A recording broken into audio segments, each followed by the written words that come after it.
this life comes from relationships with other people. That's the most happiness we're going to get, is from friends, from people we love, our family, our kids. And if you use drugs, you can kiss goodbye to having a family. You can kiss bye-bye to having a career or never making any decent money in your life, because you're done. You're toast when you use drugs. It's over. Your taillights, your history. Kiss college goodbye. Kiss getting married and having kids and a stable family life goodbye. You're done with drugs. So hear me now, hear me well. Drugs will kill you and destroy your future. Please think twice about the drugs. Now, if you are using drugs, or if you are smoking cigarettes or using chew, because chewing tobacco is as addicting as smoking, if you are using them, guess what? Get help to quit. First, we have to acknowledge, oh yeah, maybe I am addicted. Oh, Mr. Reynolds, come on, I'm smoking out of choice. It's my choice to smoke. I can quit any time. Oh yeah, I challenge you to go for a month without a cigarette. Let's just see whether or not you're addicted. Because the first step in overcoming any addiction, whether it's smoking or drugs or alcohol or food or music. Food and music are fine, but they're also addictions. Ways we all have, all of them are ways we have of avoiding our pain, and we will come back to that. But the first step in overcoming an addiction is to admit that you have an addiction. Second step, get in a program. Now, Kelly, the school nurse, can help you if you're quitting. You will not get in trouble, I promise you that, as long as you're not smoking on campus school grounds. You're not using drugs on school grounds. And there's help for you. Talk to Kelly. Talk to somebody. Next slide. People who succeed get connect. A businesswoman gets or a businessman gets a lawyer to write the contracts, a marketing person, an advertising guy to do the advertising. They get a doctor when they're sick. They get a marriage counselor when their family's in trouble. People who succeed in life, ladies and gentlemen, connect with other people and they get help. So do not carry something alone all by yourself. If you're carrying around some deep, dark secret that you never told anybody, oh, I can't tell anybody, I'm so ashamed, I can't tell them that, I gotta hide that. That's like carrying around a 500-pound weight everywhere you go. Set that weight down and talk to a trusted teacher. Next slide, the school counselor, your friends, your parents. Talk to somebody and connect with another person, and together we will solve whatever that problem is. I'm having a struggle with smoking. Can I talk to you about it? Sure. Sure. And he said, no, I'll talk to somebody else. No. I will talk to the school nurse, the school counselor, my parents, my friends. And together we'll solve whatever problem life throws at us. That's a big part of my message today. Later today, I'm going to initiate you into life. We're going to revive a practice done all over the world, thousands of years ago, done all over the world. On every tribe, by every continent, they would take the teens out into the forest and the desert and they would initiate them into life. And before you leave this room, you will be initiated into life. And a big part of the initiation message is, don't do this thing called life alone. A lot of problems coming. It's life.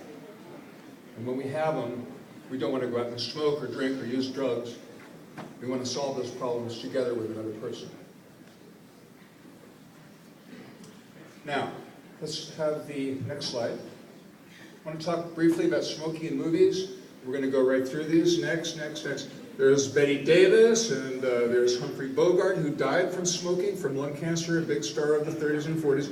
Lauren Bacall, his girlfriend. Everybody seemed to smoke, and they all glamorized smoking in the movies. James Dean, teenage rebel without a cause. The icon of the teen years. Rebellion. That was Jimmy Dean.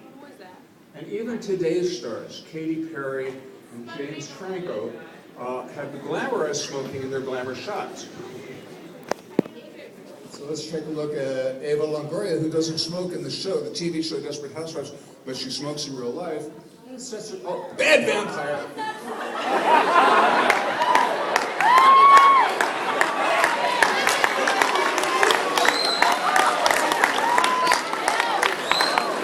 Now,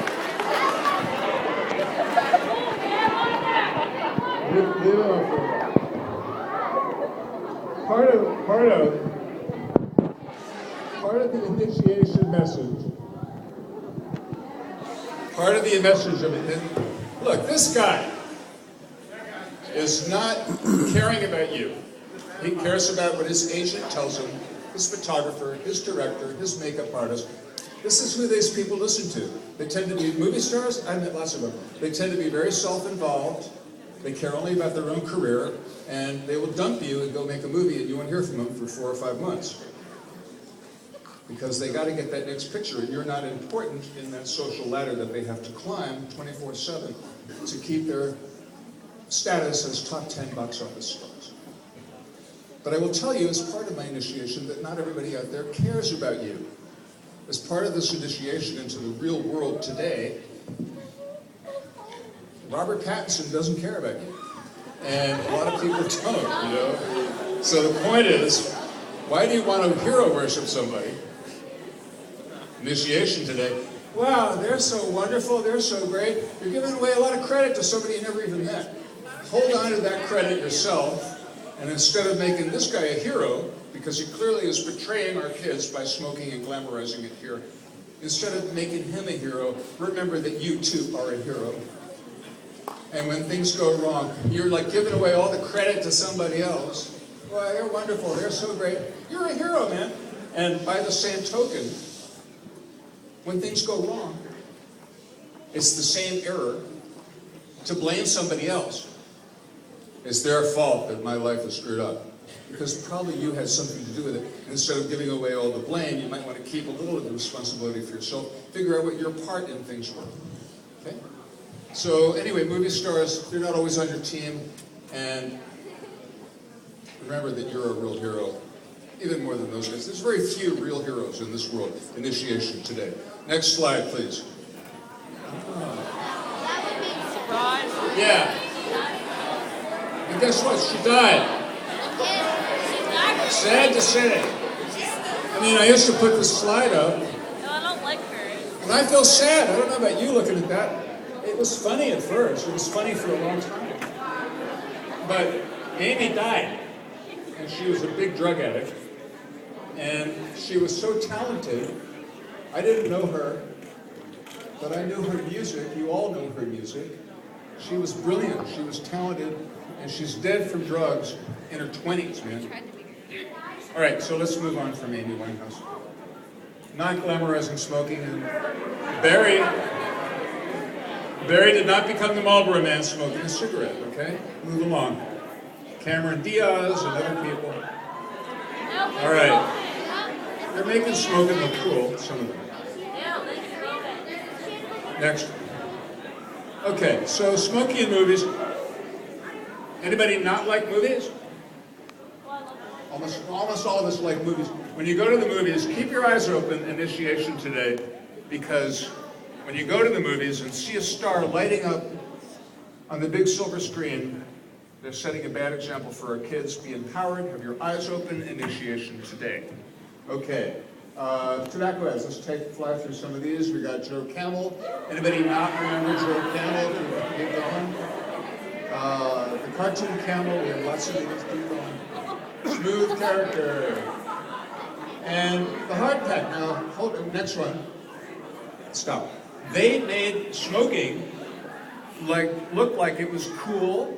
That the cool, popular jock on campus is smoking and making it look cool. Who are they going after here? Kids. Yeah. And how do you feel about that? Angry. Thank you, angry. Yes. Right on. Now, anger, ladies and gentlemen. Wonderful. Thank you for that.